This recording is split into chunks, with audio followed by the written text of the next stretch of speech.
రాజ steel plant లో join అయితే contract బారినా సరే ఉపాధి గ్యారంటీ, ఫైనల్ సెటిల్మెంట్ గ్యారంటీ, కనీస వేతనాలు, చట్టపరమైన హక్కుల గ్యారంటీ, సేఫ్టీ గ్యారంటీ, జీతాల గ్యారంటీ, ఇవన్నీ గ్యారంటీగా ఇంతవరకు ఉన్నాయి.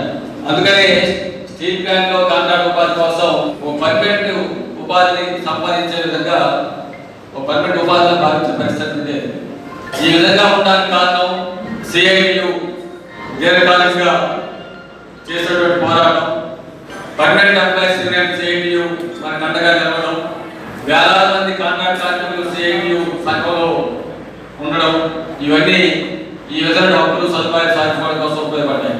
అయితే ఇప్పుడు పరిస్థితి రోజు రోజుకి మారిపోతూ ఉంది. ఒకటి, ఉపాధి గ్యారంటీ లేని పరిస్థితి వస్తుంది. కాంట్రాక్ట్ మారితే మొత్తం కాంట్రాక్ట్ కార్మికులని కొనసాగించే పరిస్థితి రోజు రోజుకి తగ్గిపోతాం.